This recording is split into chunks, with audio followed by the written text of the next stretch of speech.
Ladies and gentlemen, my name's Captain Kirk from Hey Captain Edibles. Hello. Right now I'd like to welcome out Leni Sinclair. Yeah, Leni!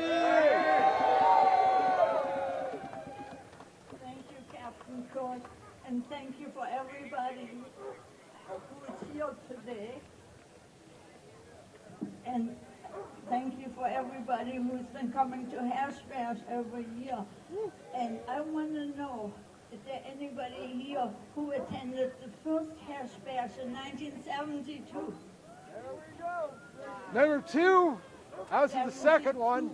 And I have a little booklet that an Arbor artist named Larry Banke put this booklet together for the 9th annual Hash Bash, which was, about 45 years ago.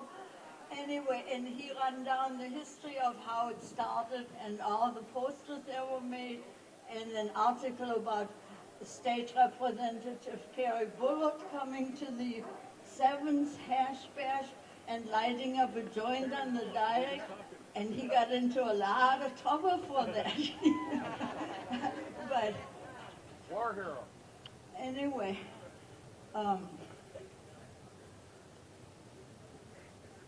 it's been a long road. And it's amazing to me, even though they legalized it, you all didn't stop coming out. Because legalizing was not the end. And getting it legalized leaves so many other problems that the other people were talking about that still need to be done. So this is just feels like the beginning of a new era.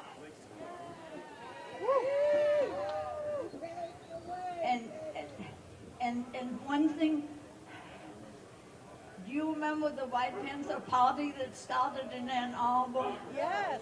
And me having been designated as Minister of Education of the White Panther Party, well, the White Panther Party folded, but I didn't.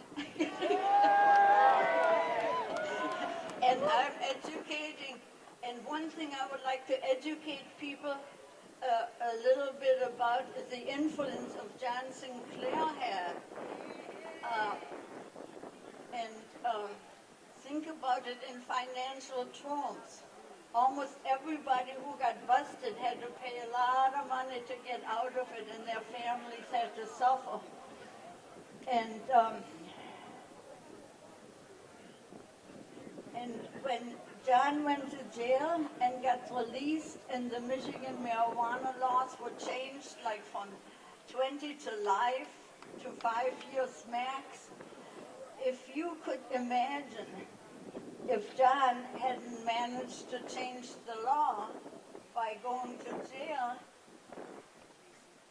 anybody who studies statistics can figure out how much it would have cost the state of Michigan since 1972 until 2009 for a prisoner in jail for 10 to 20 years. Figure out how much money John saved the state of Michigan. Right on. And also, I just saw in the newspaper that there are 34 or 38,000 Michigan citizens who now have a job selling weed legally. Right on. And the state of Michigan cashed in over $3 billion last year on the back of weed smokers. And now they want to increase the taxes some more. I don't know how to deal with that. Anyway. And they cut the Department of Education. You know, we have a big job coming up for us to save this country.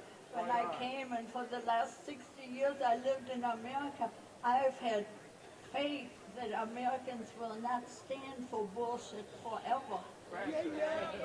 And